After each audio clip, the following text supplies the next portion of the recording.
Friends, एक बार फिर आपका स्वागत है हमारे चैनल करियर पॉइंट एजुकेशन में।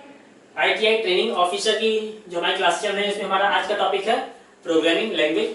तो हम क्लास की ओर चले इसके पहले आप प्लीज अगर हमारे चैनल सब्सक्राइब नहीं किया तो चैनल को सब्सक्राइब कीजिए, वीडियोस को लाइक कीजिए और ज्यादा से ज्यादा शेयर कीजिए ताकि इसका बेनिफिट ज्यादा लोगों को मिल सके।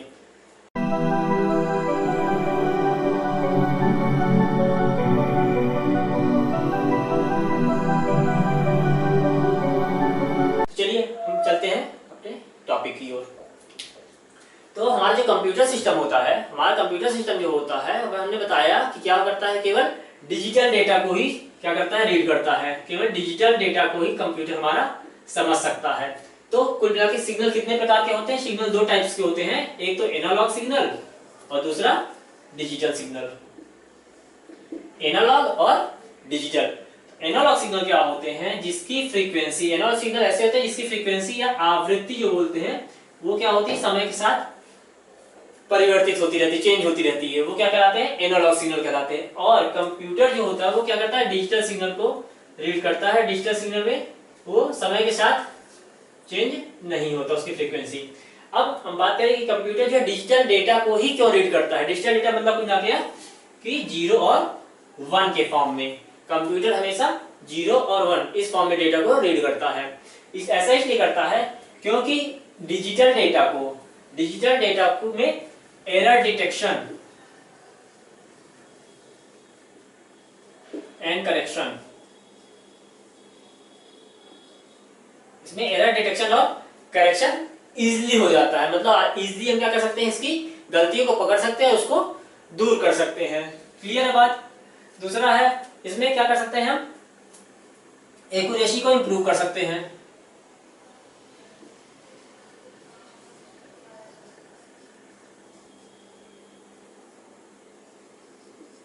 डिजिटल डेटा को, डिजिटल सिग्नल से हम किसी भी सिस्टम की क्या कर सकते हैं, एक्यूरेसी को या शुद्धता को इंप्रूव कर सकते हैं। ठीक है, इंफॉर्मेशन को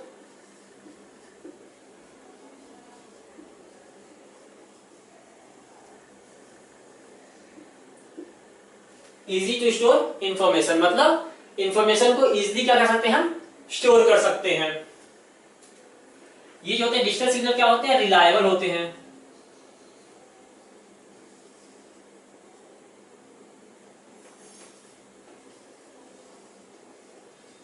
क्या होते हैं? रिलायबल होते हैं। और साथ ही साथ इस पर, डिजिटल सिग्नल पर नॉइस का प्रभाव नहीं पड़ता है। नॉइस का कोई इफेक्ट नहीं पड़ता किस पे? डिजिटल सिग्नल पे। तो ये वो रीजन है जिसके कारण हम क्या करते हैं, कंप्यूटर सिस्टम क्या करता है, केवल डिजिटल डेटा को ही रीड करता है। Error detection and correction easy होता है, एक्यूरेसी इंप्रूव कर सकते हैं, इजी टू स्टोर इंफॉर्मेशन को इजीली स्टोर किया जा सकता है, ये रिलायबल होते हैं और नॉइस का इस पर इफेक्ट नहीं पड़ता है। इसलिए हमारा कंप्यूटर सिस्टम जो होता है केवल डिजिटल डेटा यानी 0 और 1 को ही रीड करता है। क्लियर है बात?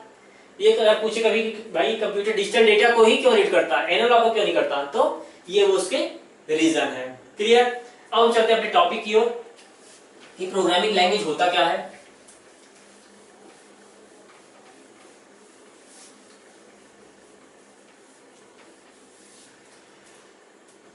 जैसे कोई भी दो लोग, कोई दो पर्सन है, कोई भी दो क्या कंट्री के रहने वाले, कोई किसी बात मान लीजिए, तो उनको अगर आपस में एक दूसरे से कम्युनिकेशन करना है, हम आपसे बात करना चाहते हैं, तो क्या करना पड़ेगा, किसी न किसी एक मीडियम की आवश्यकता होगी, किसी न किसी माध्यम की आवश्यकता होगी।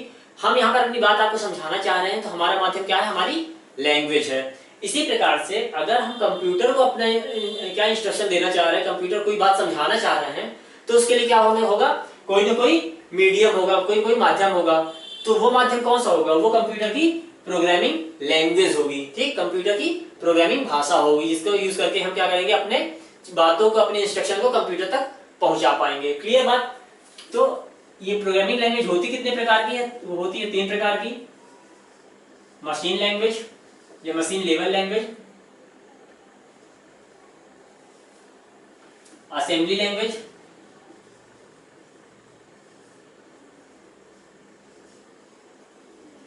मशीन लैंग्वेज, असेंबली लैंग्वेज और हाई लेवल लैंग्वेज।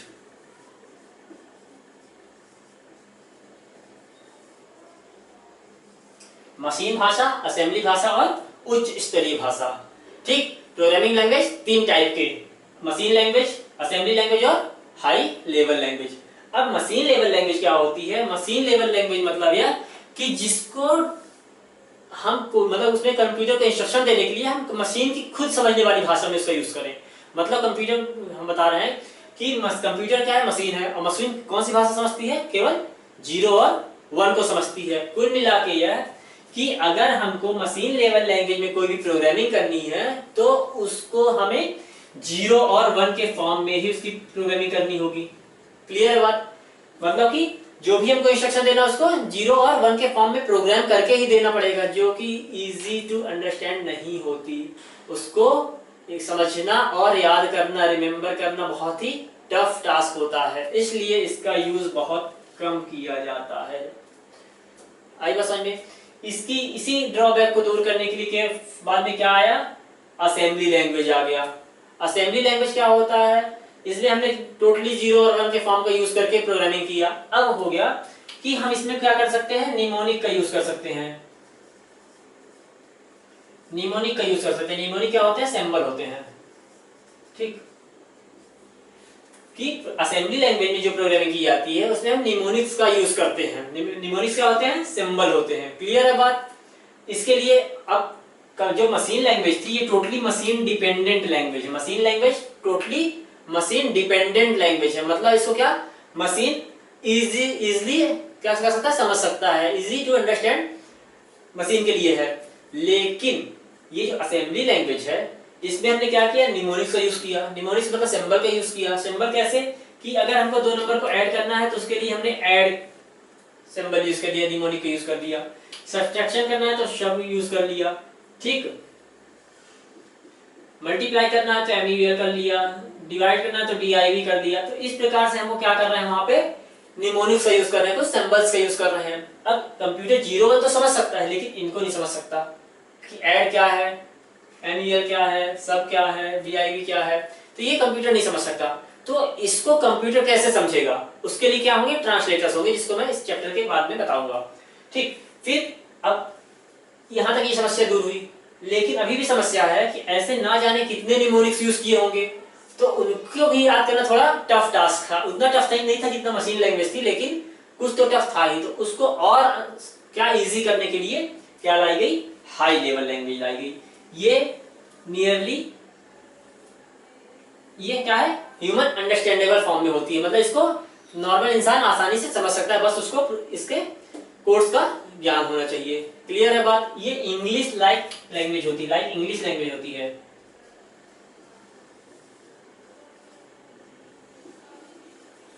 मतलब इसमें जो भी हम कोर्स का यूज करते हैं वो इंग्लिश कीवर्ड्स का यूज करते हैं। क्लियर है बात? उसमें कीवर्ड्स कौन कौन से होते हैं वो मैं आगे बताऊंगा। साथ ही साथ उनको कहाँ स्टोर किया जाता है, वो सब चीजें डायरेक्टिव्स होती हैं, वो बताएंगे आगे। तो लैंग्वेज कितने प्रकार की? मशीन लैंग्वेज, असेंबली और हाई लेवल। ये जो मशीन लैंग्वेज है इसको कंप्यूटर आसानी से समझ सकता है, इसलिए इसको ट्रांसलेट करने की आवश्यकता नहीं है। क्लियर है बात? तो इसलिए इसके लिए कोई ट्रांसलेटर नहीं लगेगा। फिर असेंबली लैंग्वेज, ये निमोनिक्स का यूज किया गया है। हाई लेवल लैंग्वेज में इंग्लिश कीवर्ड्स का यूज किया गया है। इसलिए असेंबली लैंग्वेज और हाई लेवल लैंग्वेज के लिए ट्रांसलेटर्स यूज किए जाएंगे। आ रही बात समझ में? असेंबली लैंग्वेज और हाई लेवल के लिए ट्रांसलेटर की आवश्यकता होगी, जबकि मशीन लेवल लैंग्वेज के लिए, मशीन लैंग्वेज के लिए किसी भी ट्रांसलेटर की आवश्यकता नहीं होगी। ट्रांसलेटर क्या होते हैं? चलिए आगे बढ़ते हैं।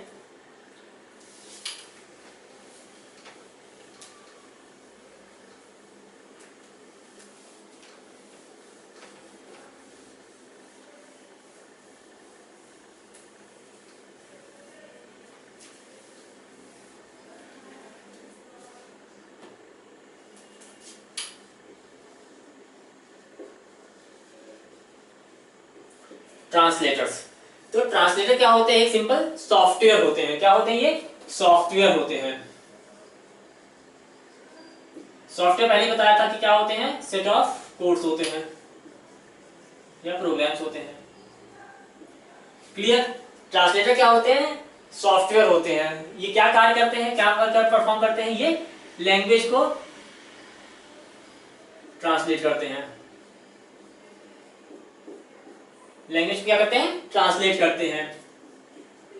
मशीन से सॉरी हाई लेवल से मशीन में, असेंबली से मशीन में। क्लियर बात।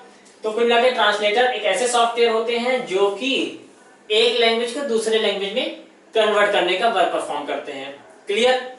कितने प्रकार के होते हैं ट्रांसलेटर, तो ट्रांसलेटर 3 टाइप्स के होते हैं। पहला कंपाइलर, दूसरा इंटरप्रेटर, कंपाइलर, इंटरप्रेटर और असेंबलर। कंपाइलर, इंटरप्रेटर और असेंबलर, ये 3 ट्रांसलेटर यूज किए जाते हैं। किसके लिए, हाई लेवल को, या फिर ये बोलते हैं कि एक लैंग्वेज से दूसरी लैंग्वेज में क्या करने के लिए, लैंग्वेज को ट्रांसलेट करने के लिए। कौन कौन से, कंपाइलर, इंटरप्रेटर और असेंबलर। अब एक एक हम यहाँ पे क्लियर करते हैं। पहला है क्या, कंपाइलर।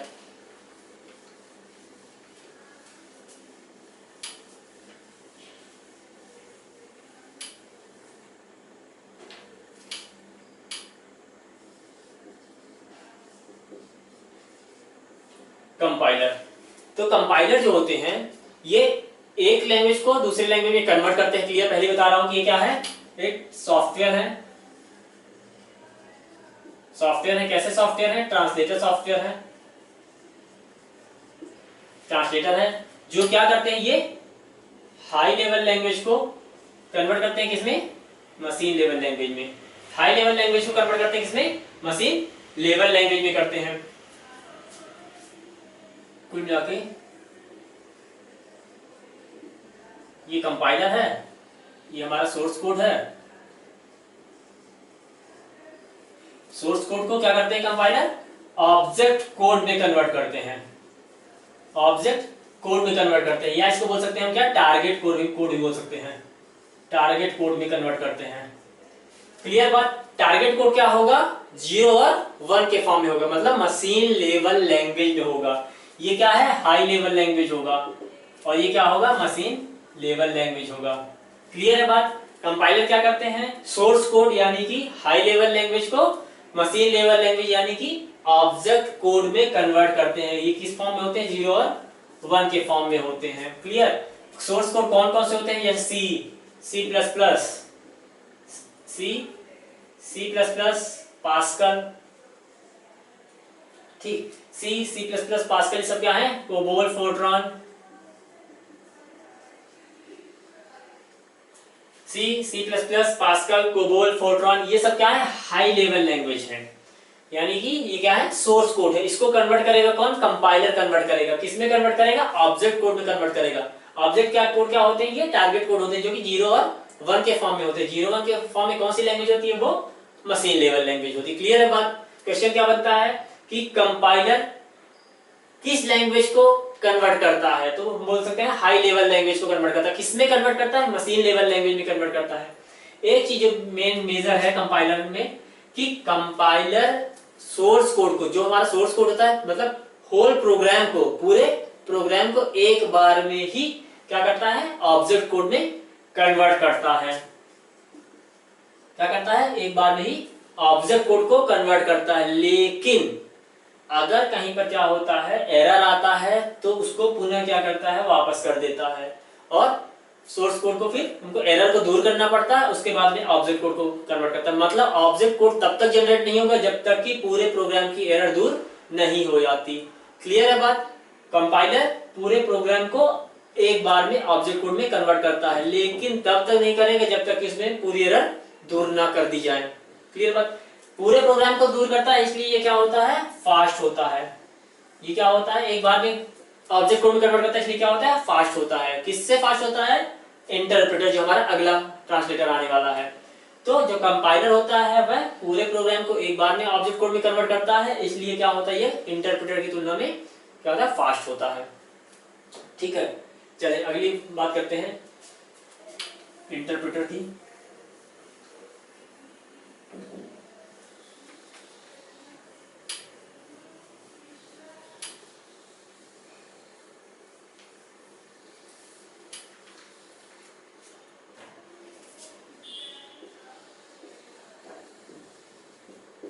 इंटरप्रेटर, तो सेम इंटरप्रेटर क्या होते हैं, ये ये भी सॉफ्टवेयर होते हैं। कैसे सॉफ्टवेयर होते हैं? ट्रांसलेटर सॉफ्टवेयर होते हैं जो हाई लेवल लैंग्वेज को मशीन लेवल लैंग्वेज में कन्वर्ट करते हैं। क्वेश्चन ये बनता है कि कंपाइलर किस लैंग्वेज को कन्वर्ट करता है। हमने बताया क्या? हाई लेवल लैंग्वेज को। लेकिन हाई लेवल लैंग्वेज में किस प्रोग्रामिंग लैंग्वेज को?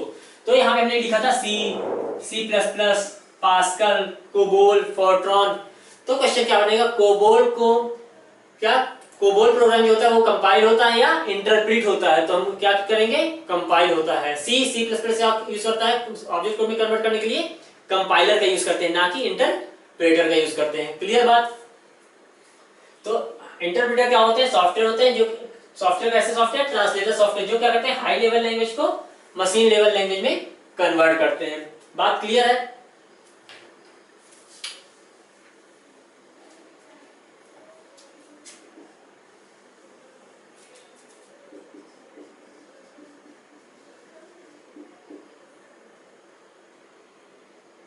ये क्या है? इंटरप्रेटर।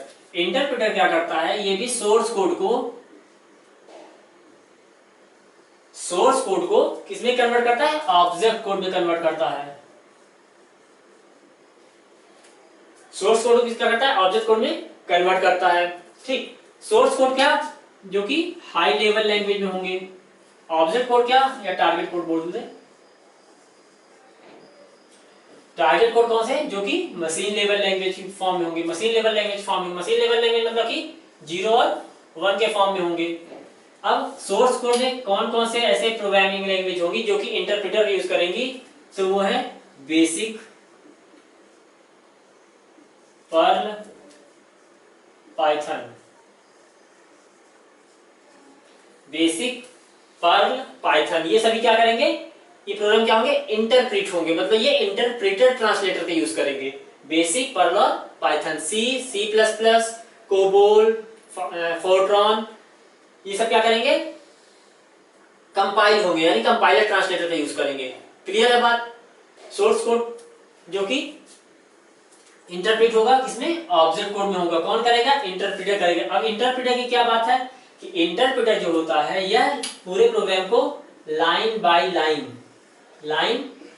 लाइन इंटरप्रेट करता है। मतलब उसको क्या करता है? ऑब्जेक्ट कोड में कन्वर्ट करता है। आ रही बात समझ में? मतलब एक लाइन को रीड करेगा पूरे प्रोग्राम को कौन रीड करेगा? कंपाइलर करेगा।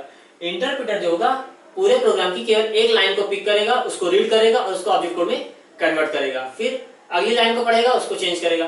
कुल मिला के यह कि जो इंटरप्रेटर होता है वह लाइन बाय लाइन रीड करता है, और अगर एरर आती है तो वहीं पे क्या उसकी प्रोसेसिंग रुक जाएगी, और तब तक नहीं होगी, आगे बढ़ेगा जब तक कि हम उसकी एरर को दूर नहीं करते।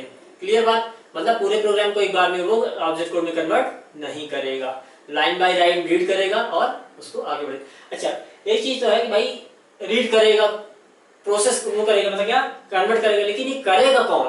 तो ये करता कौन? हमारा सीपीयू करता है। मतलब कंप्यूटर का कोई भी काम होगा, कंप्यूटर का कोई भी प्रोसेसिंग होगी किसी प्रकार की, वो कौन करेगा? सीपीयू करेगा। सीपीयू क्या है? प्रोसेसिंग यूनिट है, सेंट्रल प्रोसेसिंग यूनिट है। तो कंफ्यूज बताइए कौन करेगा? है ना, हवा में कुछ नहीं हो रहा कि जो भी लैंग्वेज होगी उसको कन्वर्ट कौन करेगा? सीपीयू करेगा, हमारा प्रोसेसिंग यूनिट करेगा। क्लियर बात? लाइन बाय लाइन रीड करता है, लाइन बाय लाइन इसको आगे बढ़ाता है, इसलिए क्या होगा? ये स्लो होता है। कुल मिला के बोलते हैं slower then compiler. Clear? Interpreter क्या होते हैं? कंपाइलर से स्लो होते हैं। तो ये था इंटरप्रेटर। अगला है असेंबलर।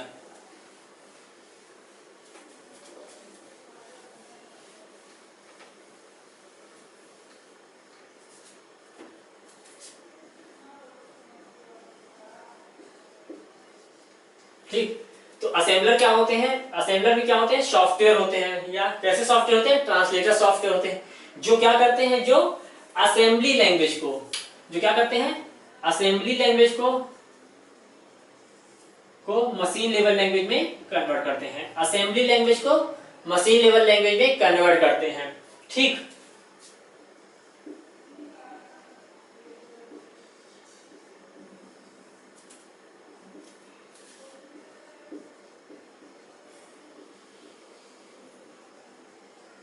मतलब क्या है? यहाँ पे सोर्स कोड क्या होगा? हमारा असेंबली लैंग्वेज खुद सोर्स कोड होगा।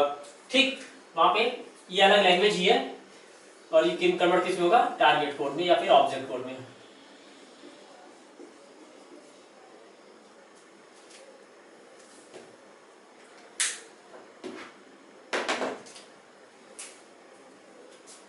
असेंबली लैंग्वेज को असेंबलर कन्वर्ट करेगा किसमें, टारगेट कोड या ऑब्जेक्ट कोड में, यानी कि मशीन लेवल लैंग्वेज में, जो कि होगी किसमें, 0 और 1 के फॉर्म में होगी। ये तो बात हुई असेंबलर की,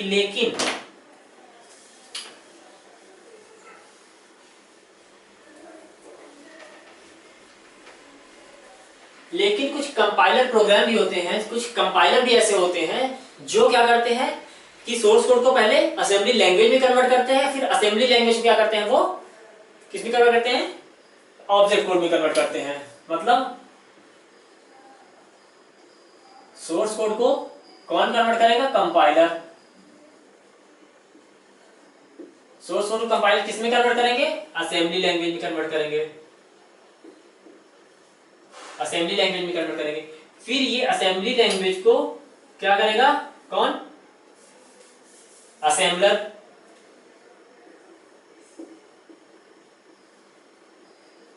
इस असेंबली लैंग्वेज को असेंबलर क्या करेगा, ऑब्जेक्ट कोड में कन्वर्ट कर देगा,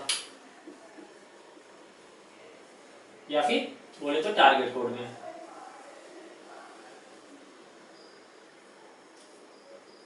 टारगेट कोड में यानी मशीन लेवल लैंग्वेज में।